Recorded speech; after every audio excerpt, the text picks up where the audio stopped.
Smrtom kralja Aleksandra Karađorđevića 1934. godine aktuelni režim doživio je svoj kraj. Ubrzo nakon toga pojedine stranke sve više zahtijevaju preuređenje države na federativnim osnovama, a najzahtjevnija u tom pogledu bila je Hrvatska seljačka stranka koja je tražila rješenja takozvanog hrvatskog pitanja, odnosno pitanja položaja Hrvatske u Kraljevini Jugoslaviji, ali sporazumom Cvetković-Maček to je pitanje riješeno, ali velikim dijelom na štetu Bosne i Hercegovine i njenog naroda.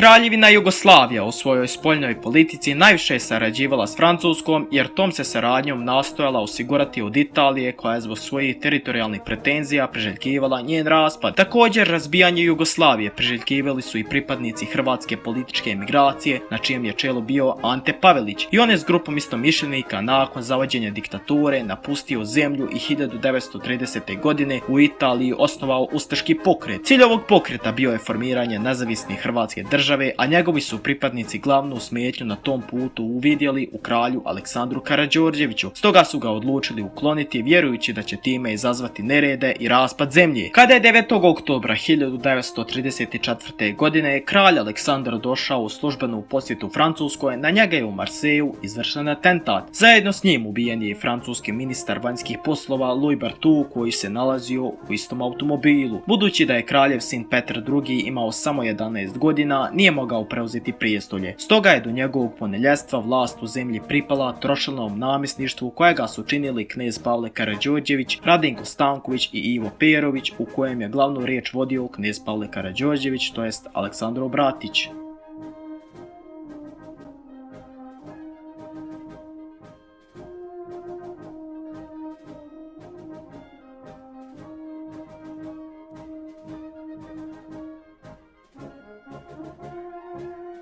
Odmah nakon što je preuzelo vlast u Jugoslaviji, namjesništvo je započelo s politikom ublažavanja diktatorskog režima, to jest obnavljen je stranački i politički život u državi, čime je i formalno označen kraj šestojanuarske diktature. Na spoljnom planu uslijed jačanja nacističke Njemačke i fašističke Italije, međunarodni položaj Jugoslavije postojao je sve teži i stoga je knez Pavle nastojao što prije riješiti takozvano hrvatsko pitanje kako bi sredio unutrašnje stanje i ojačao državu u vrijeme stalnog zaoštravanja međunarodnih odnosa. Rješenju takozvanog hrvatskog pitanja na račun Bosne i Hercegovine oštro se suprotstavljao Mehmed Spaho, to jest predsjednik Jugoslovenske muslimanske organizacije, koji nije dozvoljavao njenu podjelu. U jeku najveće aktivnosti na tom planu Spaho je iznenada i po nerazjašnjenim okolnostima umro 29. juna 1939. godine u beogradskom hotelu Srpski kralj. Ali da napomenemo, članovi njegove obitelji danas smatraju da je otrovan. Prema jednoj od priča, Spaho je popio kafu u hotelu, nakon čega je i preminuo. Sin Mehmeda Spahi, Avdo, pokušao je istražiti taj slučaj, te je pronašao konobara koji je tvrdio kako je otrovao Mehmeda Spahu. Nakon što ga je otrovao, tog su konobara prozvali Spaho. I po riječima obitelji Mehmeda Spahi, otrovan je da bi se uklonio kao moguća prepreka sporazuma Cvetković-Maček, koji je potpisan 26. augusta 1939. godine između predsjednika vlade Dragiše Cvetkovića i predsjednika Hrvatske seljačke stranke Vlatka Mačeka.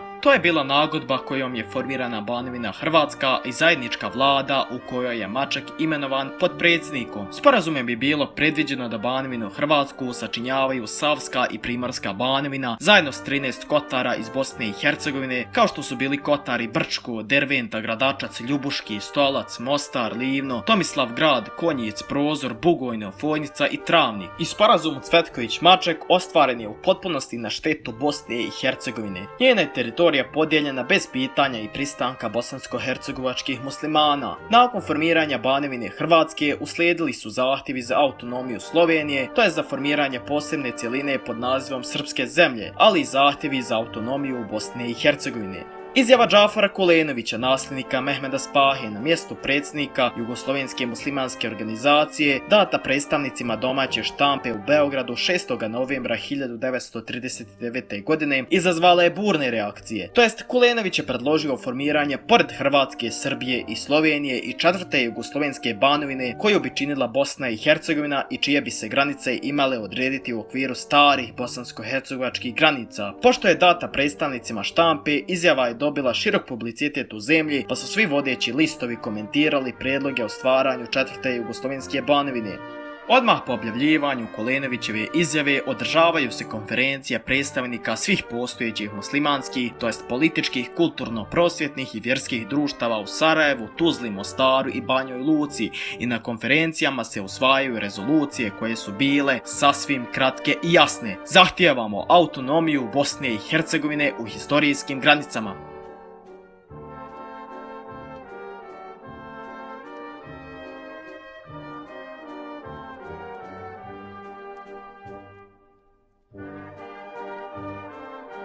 Sporazumom Cvetković-Maček dodatno je narušena kompaktnost bosansko-hercegovačkog stanovništva, koje je otvoreno izražavalo svoje nezadovoljstvo takvim dogovorom. Na inicijativu Jugoslovenske muslimanske organizacije Bošnjaci su 30. decembra 1939. godine u Sarajevu formirali pokret za autonomiju Bosne i Hercegovine. Postignutim sporazumom nisu bili zadovoljni ni Srbi koji su ušli u sastav novoformirane banovine Hrvatske, a ni mnogi bosanski Hrvati. Zabrinut zbog vijesti da bi se Bosna mogla podijeliti između Srbije i Hrvatske, dugogodišnji provincijal Franjevačke Bosne Srebrene Fra Josip Markušić pisao je liderima tadašnjih vodećih političkih partija, između ostalog i ovo: ne dajte da se Bosna dijeli i krnji ni za jedan pedalj zemlje, ni za jednog čobanina, ni za kakve izglede, prilike, pokore, obećanja. To bi bila izdaja povijesti naše duše, a ujedno prva, a moguće jedina temeljna klica slabljenja države. Također pitanjem njene autonomije bavila se i tadašnja ilegalna komunistička partija Jugoslavije, i na njenu inicijativu bosansko-hercegovački studenti svi nacionalnosti u 3 su navrata u decembru 37., martu 38. i decembru 39. godine uputili otvorena pisma narodima u Bosni i Hercegovini. U trećem pismu posebno se naglašava da na prostoru između Drine i Save i June, kao i s obiju strana Neretve, stoljećima žive Srbi, Bošnjaci i Hrvati nacionalno isprepleteni